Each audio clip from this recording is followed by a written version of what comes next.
દમણમાં દારૂના પૈસાની લેતી દેતીમાં મહિલા ઉપર હુમલો કરનાર બુટલેગર અલ્પેશ ઉર્ફે પાંડુને પોલીસે દબોચ્યો। મારામારીનો વિડીયો આવ્યો કે વાયરલ થતા દમણ કચ્છી ગામ પોલીસે આરોપીને જેલના સળિયા પાછળ ધકેલ્યો।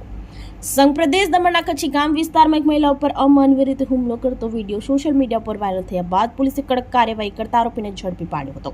પ્રાપ્ત વિગત અનુસાર કચ્છી ગામના માયાવંશી ફળિયામાં રહેતા અને ગેરકાયદેસર દારૂના વેપાર સાથે સંકળાયેલા અલ્પેશ હરેશ માયાવંશી ઉર્ફે પાંડુ નામના શખ્સે સુરતની એક મહિલાને માર માર્યો હતો।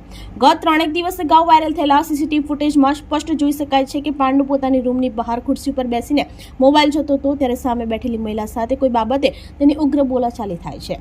દારૂના પૈસાની લેતી દેતીના વિવાદમાં ગુસ્સે ભરાયેલા પાંડુએ અચાનક પોતાના હાથમાં રહેલો મોબાઈલ ફોન છૂટો ફેંકીને મહિલાના માથાના ભાગે માર્યો હતો। આટલાથી ન અટકતા તેણે નજીકમાં પડેલી એક લાકડી ઉઠાવીને સીધી મહિલાના માથા ઉપર ઝીકી દીધી હતી અને ભારે બીભત્સ ગાળાગાળી કરી હતી।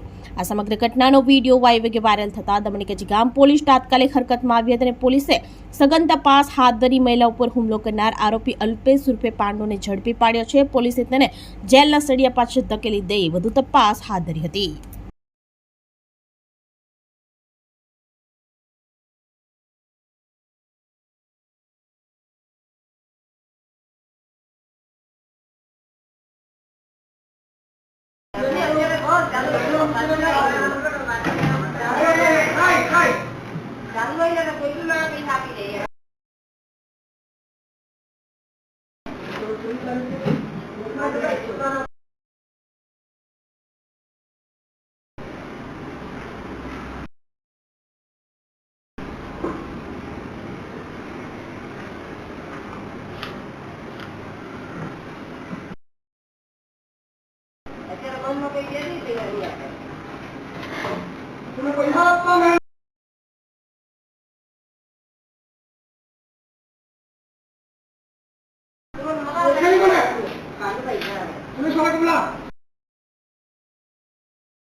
આપણી સંકલ્પ ન્યૂઝ ચેનલને સબસ્ક્રાઇબ અને લાઇક કરો, બેલ આઇકન દબાવો જેથી આવનાર ન્યૂઝ અપડેટ્સની નોટિફિકેશન આપના મોબાઈલ પર સૌથી પહેલા પહોંચે।